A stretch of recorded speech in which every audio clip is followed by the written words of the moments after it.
Whenever I address the crises in the church, there's someone, usually someone actually a friend of mine, quite prominent, who will email me and say, look, stick to what you're good at. Stick to what the catechism teaches, the beauty of the church. Don't be wading into these waters.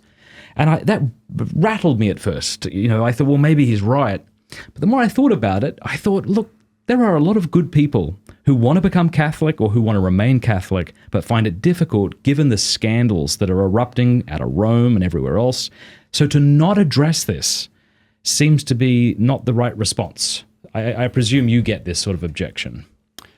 Yes, we do, because some people are, allergic to controversy, or they say or others say it doesn't look good if you're criticizing the leadership.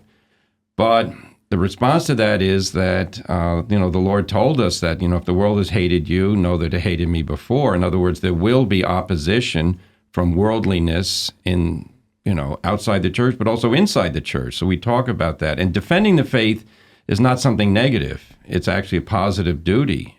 Because the faith is based on believing in a set of doctrines that the Lord handed over to the apostles. If those doctrines are being rejected, particularly by those with the role of teaching, we have to say those teachers are not living up to their duty. So it's not a negative thing, in my opinion. It's actually contributes to the welfare of the church. Yeah, also the title of the book is Calming the Storm. And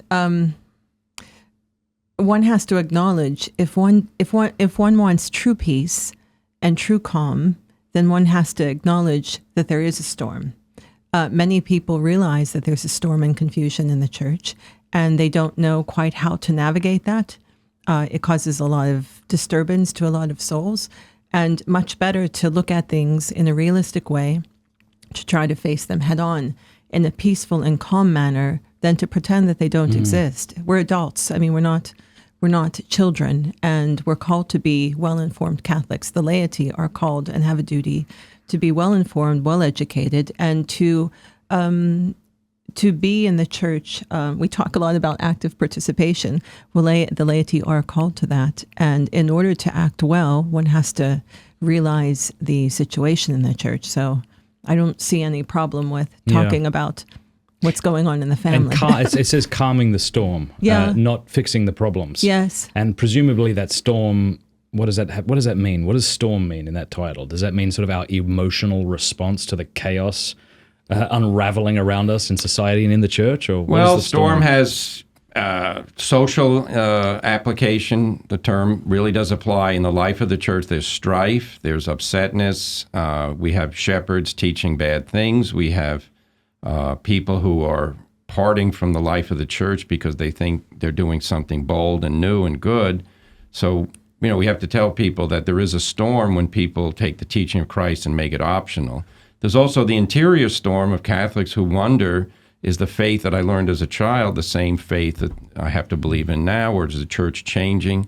So we want to address that.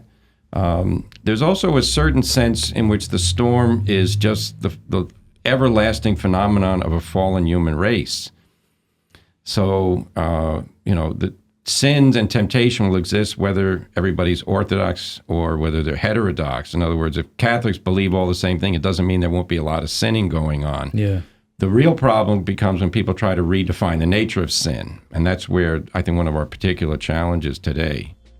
Hey, thanks so much for watching. Please be sure to like and subscribe and leave a comment below letting us know what you thought about the video.